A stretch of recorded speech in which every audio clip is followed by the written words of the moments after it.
Hi, it's Dorothy Guining with Scrapbooking Quebec. Today I'm here for the Scrapbook Nerd online shop, and I'm going to be creating the layout you see on the screen.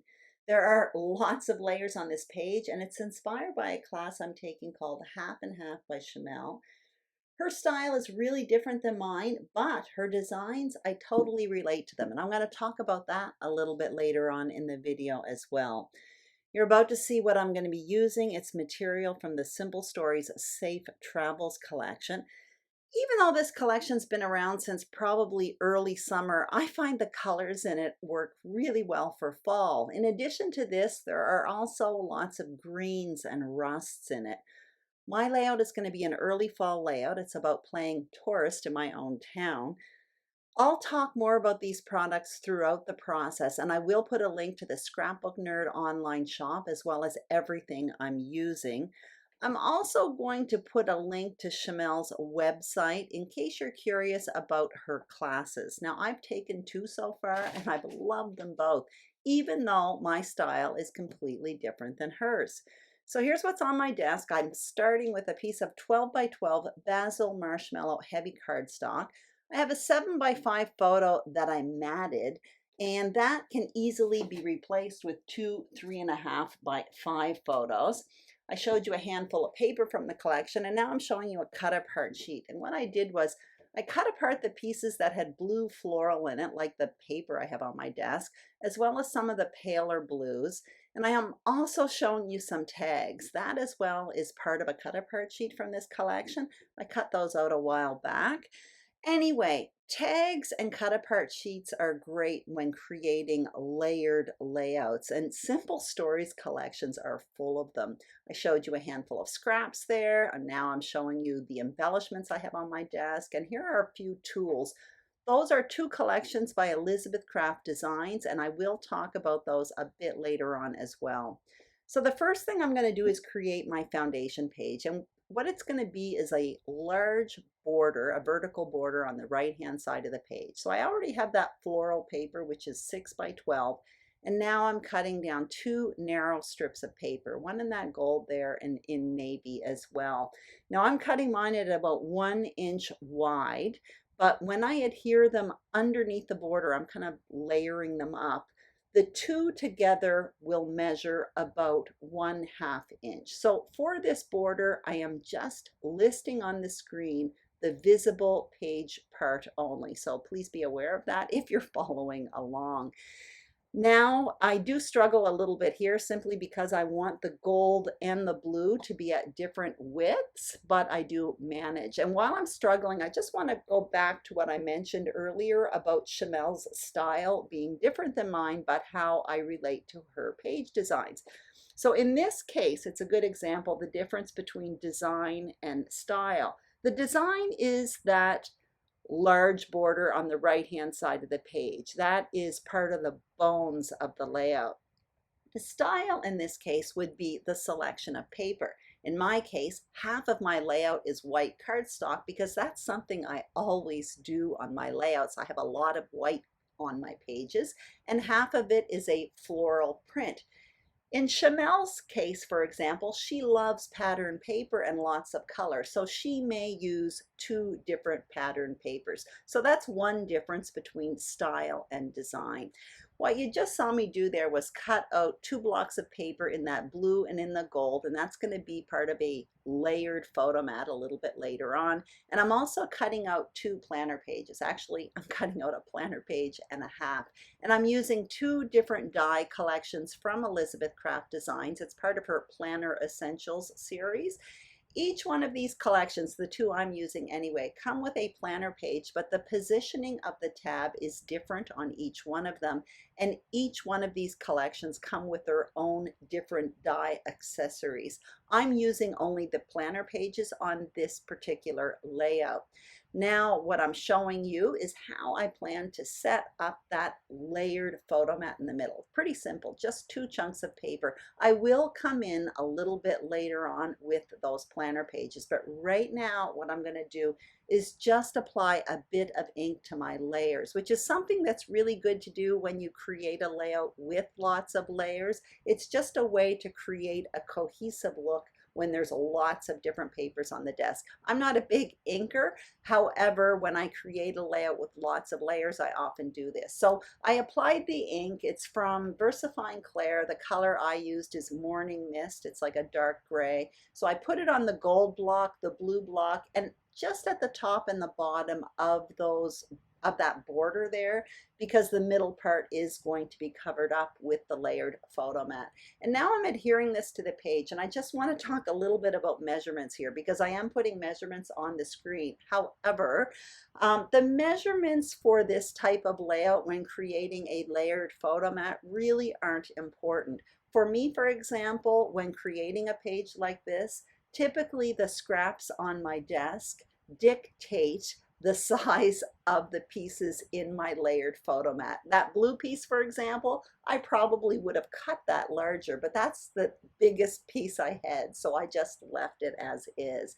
So now you can see I have all of my embellishing around me, including my layering pieces. And my layering pieces are the planner pages, the cut apart sheets, and the tag.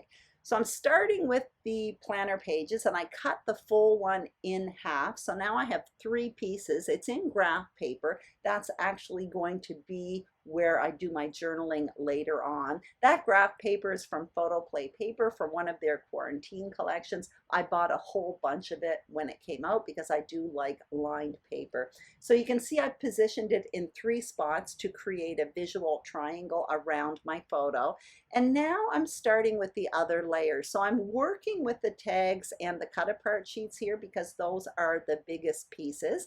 And my main embellishment cluster is going to be in the top right where you see me working right now. I want to mention I am working with the layers there. You notice that the gold tag is behind the planner page, the blue cut apart sheet is behind the gold block, and the tag in front is behind the photo. I also want to mention that blue cut apart sheet that has the binoculars at the top of the page. When I put that there, it inspired me to find 2 more pieces in that blue color and put it elsewhere in the page in a visual triangle. Again, I was introducing a new color. I wanted to repeat it elsewhere on the layout. So I put that globe there over on the left, and there will be a pale blue tag sticking out on the right side of the page. I'm adhering all of this down as well. There's one more thing I want to mention about the cluster at the top. When I was adhering those pieces, or when I'm actually adhering them right now, I'm making sure to stagger them. I want them layered on top of each other, but I don't want them to fall directly underneath each other. For example, if you look at the 2 tags, one of them is a bit more towards the left and one is a bit more towards the right. So I'm being very aware when I'm adhering these pieces to the page. I am going to come in and do some finishing touches, but I have the main parts in place. So that's why I stop at this point and adhere them. And then what I'll do is come back and add some finishing touches, including a title. Now at this point, I think my title is going to be this piece of ephemera that says, "Let's go." And even though I don't end up using it, I've left it in the video for 2 reasons. One reason is that I want to show you how I alter ephemera pieces, and I do this often actually. For example, that ephemera piece, "Let's Go," I find it just a little bit boring for a title. So what I want to do is beef it up a bit. I'm taking a stitched oval die from my stash and I'm just cutting it out. So I still have the words "Let's Go" there. And even though you're not going to be able to see it on the screen, there is a nice embossed stitch around the edge. Now what I'm going to do is take this gold cardstock and I'm going to cut another stitched oval a little bit bigger, so it's going to act as a mat. So I'm just trying to make this "Let's Go" ephemera piece a little bit more exciting. I even cut out a 3rd oval. It's the same size as the gold one. I'm doing it in a white heavy cardstock. My plan at this point is to pop it up on foam adhesive, again, to make it more exciting. I end up not using it. When I place it to the page, I find it too distracting. I find that it's making the cluster on the left almost as big, not quite, as the one on the top right. The bottom line is I end up not liking it. I want those 2 embellishment clusters to have different weights, and I don't like it. So I'm not going to use it. And my point is, I would like to mention sometimes when we're scrapbooking and we have an idea, we have to take risks. And by taking risks, you may end up doing something you absolutely love. But if you don't love it, don't beat yourself up about it. Don't feel like you have to use it. If I put that Let's Go ephemera piece that I created at the bottom, it would have been okay, but I wouldn't have truly loved it. And sometimes permitting yourself to take risks and permitting yourself to make mistakes and not use them is the difference between creating a page you love and a page that is just kind of so-so. So back to my page here. I've decided to scrap that title, Let's Go. And my title's actually going to be that small piece that says vacation there, which isn't very big for a title for me. However, what I did do was pop it up on foam adhesive, and it is on that tag there that has white. So it does stand out, and I am happier with that.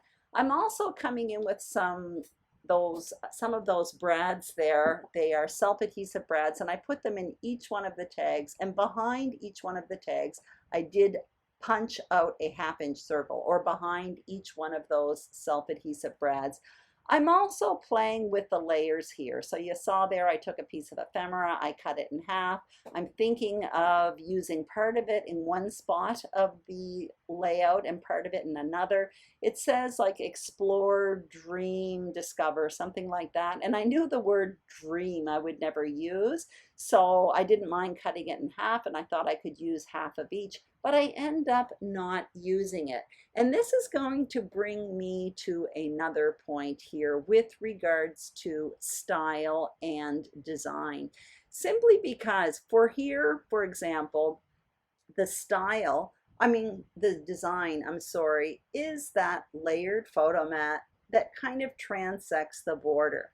The style, however, is how many layers you're actually going to add to it and what you actually do with the layers. Now, I'm trying to tuck more pieces in. You see me there tucking another tag behind that word vacation, but I don't like it. The truth is, most of what I like to do is to keep things fairly simple. But some people, their style, they love tons and tons of layers. So I could have continued with my layers here, no problem. But for me, keeping it somewhat simple is my style. So I'm just going to respect my style here. Also, how you treat the layers, I could have ripped the layers. I could have roughed up the layers. Again, that's part of style, but I kept it flat. That is my style. So that's what I have here for you today. I hope you enjoyed it. I did add a few things to the layout. You may notice that the gold block, I did trim it down a bit, so the measurements on the screen are for the final gold block, not for the larger one I created at the beginning. I did add some faux stitching in 3 different spots on this layout, 2 on that gold paper above the photo, and 1 underneath on that journaling tag. And underneath the journaling tag as well, I did add the word fun there, just to bring a bit of that gold right through the photo. And what else did I do here? I think, oh, of course, I added some words there in each one of the tabs, and those words actually came from the Jen Hadfield Reaching Out sticker book. So that's it. I hope you enjoyed this video. If you did, please give it a thumbs up. If you haven't subscribed to the Scrapbook Nerd YouTube channel, we would be absolutely thrilled if you did. Also to my channel, Scrapbooking Quebec. Make sure you check out the shop. There are tons of new products coming in all the time. Thank you very much, and I'll see you soon on YouTube. Bye-bye.